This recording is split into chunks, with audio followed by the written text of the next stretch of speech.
Now, Cannes-sur-Mer on the Côte d'Azur is the starting point today for a rolling 228 kilometres, the second longest stage of the whole race. There are 4 categorised climbs spread along it, but the whole day is pretty up and down. And there's yet another tricky climb at 12 kilometres from the finish today, the uncategorised Col de la Gineste. It's a classic breakaway versus sprinter stage, in other words, and certainly one Mark Cavendish would be interested in, depending on his state of health. We heard from him yesterday that he'd been on antibiotics. Ned went to take his temperature this morning. Mark. It's been raining here in Marseille this morning, but now the roads have all but dried up. So all there is just one wide sweeping bend with 400 metres to go, meaning it's a virtually obstacle-free finish. Though to be fair, we did say that on stage 1, so we should possibly insert the word probably in there somewhere, just to be on the safe side. With a lumpy route and 2 climbs inside the last 30 kilometres, it was by no means certain that we were actually going to see a sprint today. Now, though, it looks almost certain that we're going to see the first mass field sprint of the 2013 race. With that being the case, just who's in contention? Marcel Kittel has been inspired since his stage 1 win, and Peter Sagan has now clawed his way into green.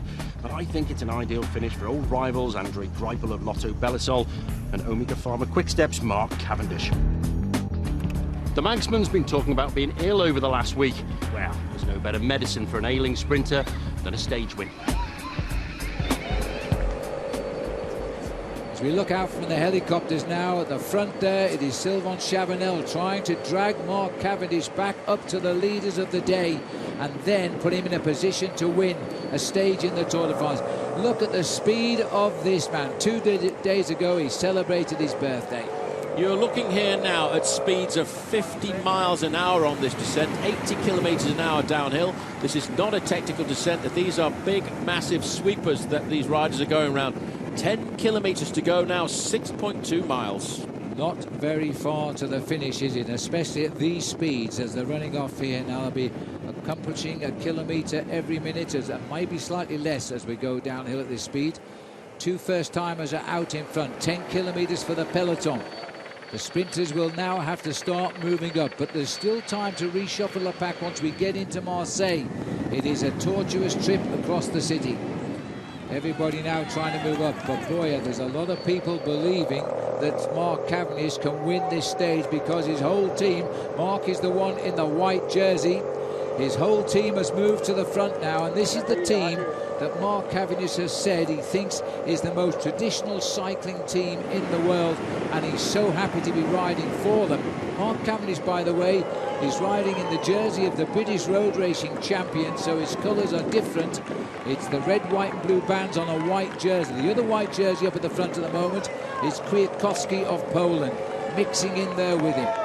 Tony Martin is the man on the front in the red sunglasses and the bandage on his elbow. Crashed on the first day around Corsica, but now he doesn't care about the pain that's going through his body. All he's thinking about is making sure that he can get that 2-man breakaway back into the fold, and then they will start the big long lead out for Mark Cavendish. A little bit further back down that line is Gerd Steegmans. He could be the last man to lead out Mark Cavendish. 75 metres is now the advantage of these 2 men, but they will not give up. And you know why they won't give up? Because this is the Tour de France.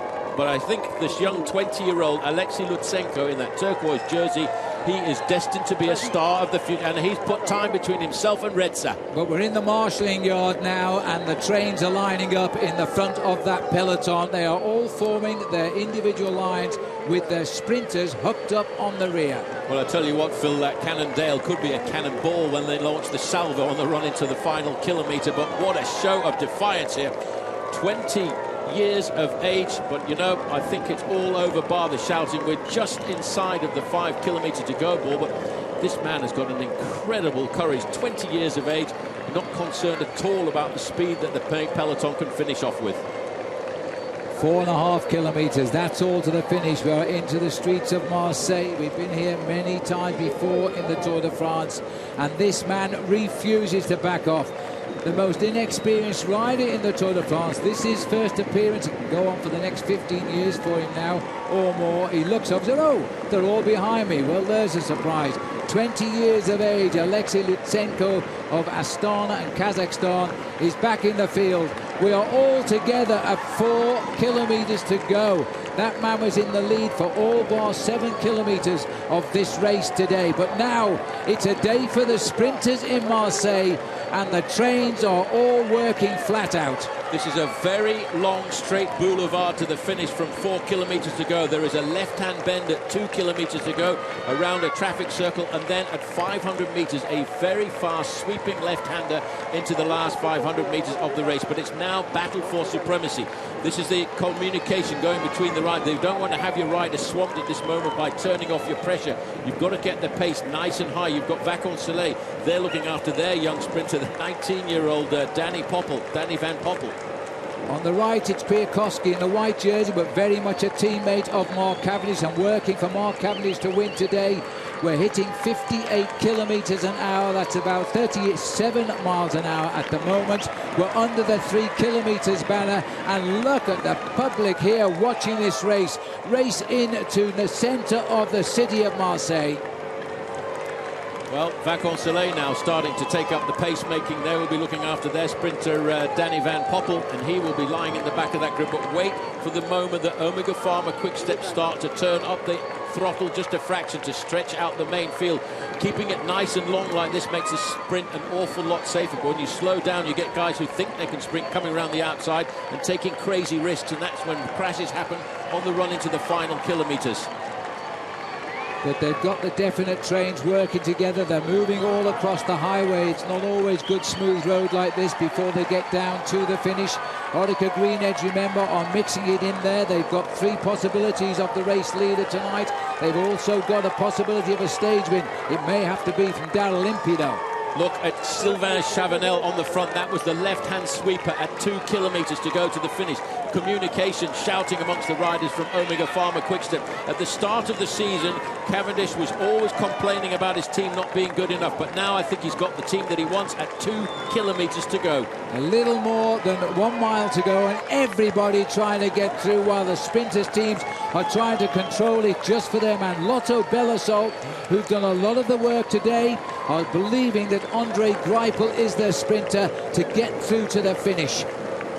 Well, they've got control now a little bit further back. You can just see the white jersey there of Andre Greipel. Mark Cavendish has been swept away a fraction, but he's still got Tony Martin over on the right-hand side, so they're just trying to keep him and prevent him from getting boxed in. You've also got Ferrari in there as well, Roberto Ferrari from Team Lamprey. He's had a couple of contretemps with Mark Cavendish in the past. Cavendish is holding it calm, but you know, it looks to me as if he's getting himself boxed in now. They're moving out. But is this a sign of the future of pro racing? Because the number of teams mixing it, in the old days it was 1 or 2. Now there's 5 or 6 teams all believing they have the sprinter who can finish it off, and not least Lotto at 1 kilometer to go now.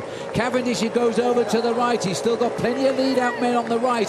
Greipel is on the right as we look at the picture now. He's got plenty of lead out men. He has. He's got Seberg in first position, Greg Henderson in second position, Greipel's in third, but now the Omega Pharma Quick-Step team are starting to turn up. The turbo is whistling quite nicely. They know there's a left-hand sweeper at 500 meters to go, and it'll be Gert Stegeman's the big man right in front of Mark Cavendish, who takes the corner. The sweeper in third position. Cavendish sweeps round to the left. He is in a perfect position to win this, but can he finish it off?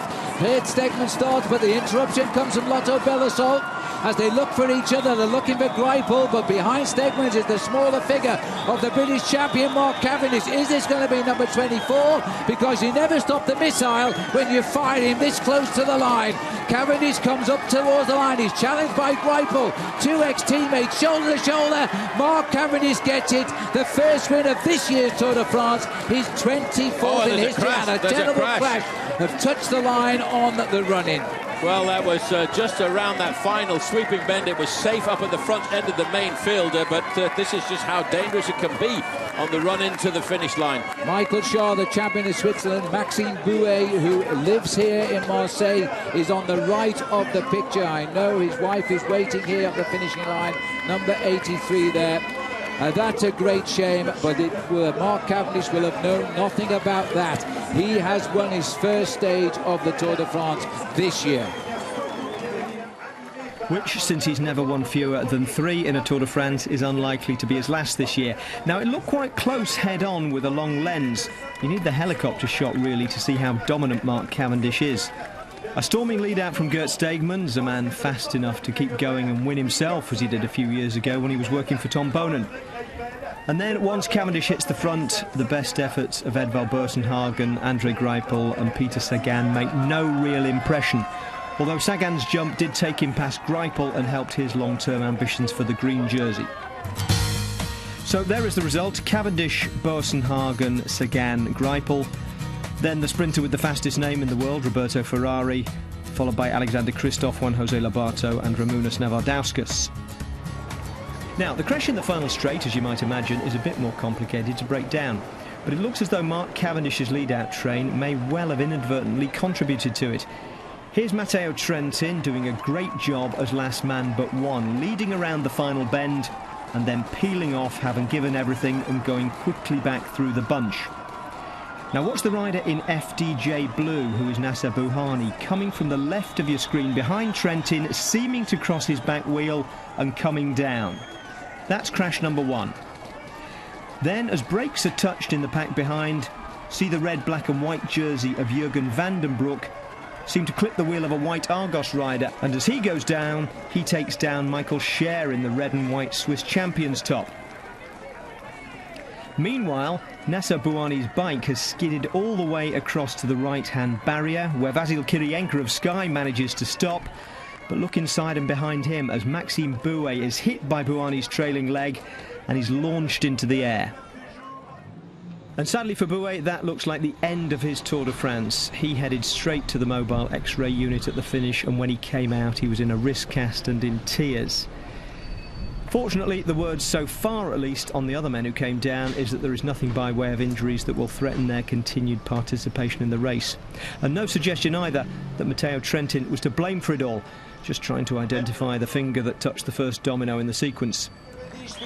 Blissfully out front and safe from all the mayhem, it was Mark Cavendish, finally opening his stage win account after an uncertain start, but then we say that almost every year. Yeah, it's been a little bit frustrating, but normally I don't usually win till like the 5th stage anyway, so it's pretty on the norm. But we were motivated today, you know. Orica Green Edge hardly ever do any work, so yeah, I was quite apt. They're there to ride in the front today. We could sit behind, and yeah, we saved for the end. Jerome Pinot told me about the final climb was uncategorised climb. It was always going to be difficult. When we turned left onto it, I recognised it from the GP Marseille. I did it in my first ever race as a professional, and when we hit it, I remember it. I remember Jez Hunt won that day as well, and so I knew exactly what climb was as soon as we hit it. So I knew I just had to hold on a K.5, and then it kind of levelled out. But my team were around me. Whole up the climb, they were around me, kept a little ball, and finally, yeah, we never really caught the break till the last minute, so we had to take up, and we really wanted more men for the lead out, but we had to use Shava and Tony and Peter Velits to chase down the race. I'm super happy, really, really happy there, you know. A bit frustrating yesterday, the pressure was still on. Now the pressure's kind of off, but yeah, hopefully it's started the ball rolling. No change in the overall standings tonight. All the crash victims, of course, were given the time of the winner. Mikel Albacini did disappear from 3rd place for a while on the initial results, but he was restored. So it's still Simon Gerrans leading his 2 teammates. Then a pair of quick-steps, Kwiatkowski and Chavanel, and a trio of Sky riders, Boasson-Hagen, Froome and Port. None of the other big names lost time, although Nairo Quintana did come down at the finish. A safe and slightly surreal day in yellow to hear him tell it, though, for Simon Gerrans. It's quite a bizarre feeling, actually, to have so much encouragement from the side of the road. It's like no other race at Tour de France, so to get to have the lead and have full support of the team is something pretty special. Now, Peter Sagan stays in the green jersey tonight, although Mark Cavendish's stage win catapults him up to 2nd place. There's 35 points between them already, though, and if Sagan can sprint for 3rd and win a few stages of his own along the way, he's going to be hard to beat. History tells us Cavendish will win a few more stages, and all he needs is one more, and he's equal with Andre Leduc on the all-time list, with only Bernard Hinault and Eddy Merckx ahead of him.